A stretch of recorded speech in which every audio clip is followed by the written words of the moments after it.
ये चीज़ crypto market को बदल के रख देगी और ये एक ऐसी अपडेट है जो अभी इस क्रिप्टो मार्केट में अभी खेल कर रही है। लेकिन उससे पहले मैं आपको एक यहाँ पर डिस्क्लेमर देना चाहूँगा। Crypto currency are highly risky market and volatile. आपका पैसा इस क्रिप्टो मार्केट में जीरो हो सकता है, तो समझदारी से निवेश कीजिए। मैं कोई फाइनेंशियल एडवाइज़र यहाँ पर नहीं हूँ।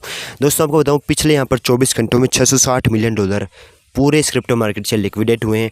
जब आप लॉन्ग पोजीशन में देखोगे तो मात्र $140 मिलियन और शॉर्ट में $520 मिलियन यहाँ पर लिक्विडेट हुए। तो इसका क्या मीनिंग है? इसका साफ मीनिंग ये है कि क्रिप्टो मार्केट को लग रहा था कि हम नीचे की तरफ जाएंगे, इसलिए शॉर्ट में ज़्यादा लिक्विडेट हुए, लेकिन मार्केट ने यहाँ पर उल्टा ही खेला कर दिया। ऐसा हुआ क्यों है? ट्रंप यहाँ पर एक पत्रकार से बात कर रहे थे। पत्रकार ने पूछा कि आप बताइए कि 100 दिन हो गए, ईरान के साथ आपकी शांति वार्ता क्यों नहीं हो रही?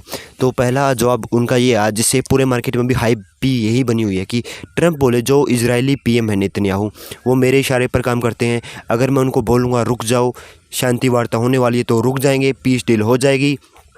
और उसी को देखते हुए यहाँ पर मार्केट ने रिएक्शन दिया। केवल ये न्यूज़ नहीं है, और भी एक और 2-3 इंपॉर्टेंट न्यूज़ आ रही है। और जितने भी लोग स्पोर्ट में या होल्डिंग किए हुए या फ्यूचर में ट्रेड कर रहे हैं, उनके लिए ये वीडियो तो बहुत बहुत ज़्यादा इंपॉर्टेंट है। तो ध्यान से टकटकी लगा के देखना और लाइक सब्सक्राइब करके सपोर्ट ज़रूर दिखाना। बाकी अब बात कर लेते हैं, तो हुआ क्या उस पत्रकार के साथ। और बातचीत में पत्रकार ने पूछा कि आप ये बताइए कि क्यों आप यहाँ पर शांति वार्ता नहीं कर पा रहे हैं? तो उन्होंने बोला कि हमने यहाँ पर कुछ अपनी टर्म एंड कंडीशन रखी ईरान के सामने, और ईरान काफ़ी हद तक पहुँच चुका है। अब बस थोड़ा बहुत पेज जो फंसा हुआ है वो आपके न्यूक्लियर पावर पर फंसा हुआ है, यूरेनियम पर फंसा हुआ है। और ट्रंप का मानना कि मुझे ऐसा लगता कि हम इसमें भी यहाँ पर जीत जाएंगे और ट्रंप को यहाँ पर कोई भी न्यूक्लियर पावर नहीं रखने देंगे। ट्रंप के इस बयान के थोड़ी देर बाद ही नेतन्याहू गिरगिट ने अपना रंग बदला और उसने ईरान में फिर से हमले शुरू कर दिए। मैं ये वीडियो बना रहा हूँ उस टाइम पर मार्केट थोड़ा ऊपर की तरफ है, लेकिन जैसे ही न्यूज़ मार्केट में फैलेगी, क्या फिर से हम यहाँ पर शॉर्ट की तरफ जा सकते हैं, एक अनुमान है। बाकी यहाँ पर कुछ और पॉजिटिव न्यूज़ भी आ रही हैं, लेकिन ये वार कब तक एक्सेलरेट होगा, कब तक हम इसी बियर मार्केट में फंसे रहेंगे? क्वेश्चन तो सबसे बड़ा ये भी है ना, क्योंकि जिस क्लैरिटी एक्ट के बाद, जिस बैंकिंग कमेटी ने 14 मई को बिल यहाँ पर साइन किया, उसके बाद तो लग रहा था हम मार्केट में पंप करेंगे। और इसी बीच कुछ लोग मेरे से कमेंट सेक्शन में क्वेश्चन भी पूछ रहे थे। वैसे तो मैं हर बार ये बोलता हूँ कि अगर आपका कोई सवाल हो तो कमेंट में पूछो, या नहीं पूछ सकते तो टेलीग्राम पे पूछो, लेकिन कमेंट कर रहे हैं तो कमेंट लेना भी बनता है आपका। मैं हर वीडियो में कमेंट लेता हूँ, अगर आप भी चाहिए तो कमेंट लो, तो भाई साहब कमेंट कर दो। तो कल एक बंदा बोला कि सीबा और पेपे के बारे में मुझे कुछ अपडेट दीजिए। तो भाई साहब यार, आप एक चीज़ समझो, सीबा और पेपे ना हाइप के साथ चलने वाले टोकन हैं। तो इस बियर मार्केट में उनकी मैं क्या अपडेट दूँ आपको, बताओ? बियर मार्केट में मीम टोकन की अपडेट मांगना ही एक गलत क्वेश्चन हो सकता है। अगर आप सोलाना XRP इन बड़े कॉइन की डेवलपमेंट हो रही है, पेमेंट इकोसिस्टम बन रही है, पॉलीगॉन की बात कर रहे हैं, तो बात क्वेश्चन वैलिड बनता है। लेकिन मीम कॉइन की अभी चर्चा करना बियर मार्केट में कोई यहाँ पर तुक यहाँ पर सही नहीं बैठता है। बाकी अभी क्या होने वाला है मार्केट में, क्योंकि IPO भी आ रहा है इलोन मस्क का 11 तारीख को, 12 तारीख को, 11 या 12 को आ सकता है। इंडियन टाइम के अकॉर्डिंग थोड़ा वेरी कर सकता है। मैंने इस पर भी डीप रिसर्च की, क्योंकि ये काफ़ी इम्पोर्टेंट है।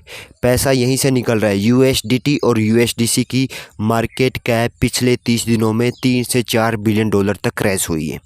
स्टेबल कॉइन की मार्केट कैप क्रैश होना कोई छोटी बात नहीं है, यानी लोग यहाँ पर नकदी ले रहे हैं, नगद पैसा ले रहे हैं, स्टेबल कॉइन में भी अपना पैसा रखना नहीं चाह रहे हैं। तो अभी होने क्या वाला है? अभी तो ये हो रहा है कि इजराइल ने फिर से अटैक कर दिया है और मार्केट इसका नेगेटिव रिएक्शन ज़रूर दिखाएगा। बाकी जैसे साउथ कोरिया का मार्केट यहाँ पर क्रैश हुआ है, इंडिया मार्केट क्रैश हुआ है। अभी US के स्टॉक ने रिकवरी दिखाई ही थी कि फिर से एक न्यूज़ आ चुकी कि इजराइल यहाँ पर अटैक कर रहा है। और मैंने ट्रंप के ट्रूथ सोशल मीडिया को खंगाला, तो मुझे जो मिला ना, वो मैं आपको बहुत ख़तरनाक वे में बताने वाला हूँ। ट्रंप के ट्रूथ सोशल मीडिया पे पिछले 24 घंटों में कोई नई पोस्ट नहीं आई है। ये सबसे चौंकाने वाली है। क्या ट्रंप वार रूम में चले गए हैं फिर से कोई नए हमलों को अंजाम देने के लिए? और वहीं ट्रंप की जो लास्ट पोस्ट आई है वो उन्होंने अपने हेलीकॉप्टर्स के साथ डाली है, वही हेलीकॉप्टर्स जिनका इस्तेमाल वेनेजुएला में किया गया था। यानी कुल मिला के एक नेगेटिव साइन हमने ट्रंप की तरफ से देखा है मिलता हुआ। तो क्या हम एक वार जोन में फिर से घुसने वाले हैं? अभी यहाँ पर कहना काफ़ी मुश्किल है कि ट्रंप बार बार यही बोल रहे हैं कि हम नेगोशिएशन के बिल्कुल करीब हैं, हम पीस डील के काफ़ी करीब हैं और हम इसको जीतने ही वाले हैं इस वार को। लेकिन मैं आईपीओ के बारे में आपको एक अपडेट देता हूँ। इलोन मस्क के आईपीओ के बारे में माइकल सेलर को लेकर भी एक ज़बरदस्त अपडेट आ रही है, उसकी भी मैं यहाँ पर बात करूँगा। लेकिन इलोन मस्क के आईपीओ की यहाँ पर मैं बात कर लेता हूँ। तो होता क्या है, 12 जून को यहाँ पर इलोन मस्क का आईपीओ आएगा। तो प्री आईपीओ जो यहाँ पर लोग खरीदते हैं वो बड़े बड़े इंस्टीट्यूशंस होते हैं, बड़े बड़े ईटीएफ होल्डर होते हैं, वो यहाँ पर इलोन मस्क का आईपीओ खरीद रहे हैं। रिटेल का पार्टिसिपेशन आईपीओ में कम है क्योंकि बहुत बड़ा इन्वेस्टमेंट इलोन मस्क का आईपीओ यहाँ पर मांग रहा है। तो रिटेल भी यहाँ पर क्या पता 12 जून के बाद में एक बड़ा रिटेल यहाँ पर इस आईपीओ में घुसता हुआ दिखाई दे। अगर ऐसा होता है तो फिर क्रिप्टो मार्केट से पैसा निकलने के चांस बन सकते हैं। कुछ कह नहीं सकते लेकिन चांस बन सकते। अक्सर यही होता है, रिटेल का पार्टिसिपेशन रेट आईपीओ के बाद ही आता है। प्री आईपीओ बड़े बड़े, क्योंकि प्री आईपीओ आप जब देखोगे प्री आईपीओ में पैसा बहुत मांगता है आईपीओ, और पैसा रिटेल के पास इतना होता नहीं। हमने क्रिप्टो में कितना लगाया हुआ है, $100, $1000, $2000, इससे ज़्यादा हम इन्वेस्टमेंट यहाँ पर नहीं करते। तो वही हमें होता हुआ अभी दिखाई दे रहा। लेकिन माइकल सेलर की कंपनी की तरफ से बड़े हिंट आए। पहले तो माइकल सेलर ने एक मजाकिया पोस्ट डाला, 32 नंबर डाल के उन्होंने पोस्ट कर दिया ट्विटर पर, और लोग बोल रहे हैं कि एक और प्रेडिक्शन लग रहा कि जो स्ट्रेटजी के फाउंडर हैं माइकल सेलर, वो यहाँ पर 3200 बिटकॉइन के खरीद कर सकते हैं, यानी 100 गुना जितना उन्होंने बेचा। उन्होंने एक मजाकिया वे में यहाँ पर क्वेश्चन मार्क किया कि 32 बिटकॉइन मैंने बस 32 बेचे, अब देखो मैं कितने खरीदता हूँ। क्योंकि उन्होंने कल यहाँ पर एक पोस्ट भी डाली थी कि वो यहाँ पर बिटकॉइन की खरीद करने वाले हैं। और जो कंपनी के सीईओ हैं फोंग ली, वो भी यही बोल रहे हैं कि प्लीज़ अफवाहें मत फैलाइए, हम यहाँ पर बिटकॉइन खरीदने लेके नहीं बने हैं और लगातार हम बिटकॉइन खरीदते रहेंगे। तो कुल मिला के जो 3-4 न्यूज़ आई थी जिनकी वजह से लग रहा था कि मार्केट फिर से रिकवर कर सकता है, वो यहाँ पर अपोजिट पड़ती हुई यहाँ पर हमें दिखाई भी दे रही है। इसी बीच काफ़ी जो इन्फ्लुएंसर है, क्रिप्टो के इन्फ्लुएंसर, वो गलत फ़ायदा भी उठा रहे हैं रिटेल का, आप लोगों का। क्योंकि इस माहौल में जहाँ हम इतने डाउन हैं, अपने कोर्सेज बेचना, अपने पेड सिग्नल बेचना, एक ये मेरे पेड सिग्नल वाला धंधा समझ में नहीं आता है क्या है, मतलब इसका सेंस क्या बनता है। जब आप यार, अगर आपके सिग्नल इतने एक्यूरेट हैं तो फिर लोगों से ट्रेडिंग फ़ी या फिर दूसरे एक्सचेंज पर non KYC non FIU registered exchange पर क्यों लेके जा रहे हैं।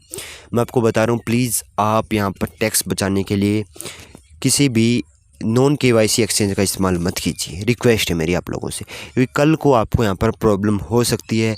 आप केवल एफआईयू रजिस्टर, CoinDCX हो गया, मुद्रेक्स हो गया, CoinSwitch हो गया, जेपे हो गया, इन्हीं इंडियन क्रिप्टो एक्सचेंज का इस्तेमाल कीजिए। बाहर के भी कुछ एक्सचेंज जैसे बाइनेंस, कोइनबेस या फिर बाईबिट, ये भी एक्सचेंज हैं, इनका भी इस्तेमाल कर सकते हो आप। लेकिन नॉन एफआईयू रजिस्टर केवाईसी नहीं चलती वहाँ पर, वो आपको यहाँ पर भविष्य में दिक्कत कर सकते हैं। तो मैंने आपको 3-4 न्यूज़ यहाँ पर समराइज़ करने की कोशिश की है, और कुल मिला के मेरा यहाँ पर मानना यही है कि आज का दिन, जैसा पीटर स्किफ ने बोला था कि ब्लैक मंडे आने वाला, अभी यूएस में रात का टाइम है तो ब्लैक मंडे की यहाँ पर बात की गई थी। और पीटर स्किफ इतने बड़े आदमी हैं, या फिर गोल्ड को यहाँ पर परचेज़ करते हैं वो, तो उनका यहाँ पर अनुमान कहीं ना कहीं एक उसी वे में जाता हुआ दिखाई दे सकता है, एक पॉसिबिलिटी बन रही। बाकी इस पर आपके क्या विचार मुझे ज़रूर बताना। लाइक सब्सक्राइब करना और टेलीग्राम पर जुड़ जाना। मिलते हैं अगली वीडियो में। जय हिंद।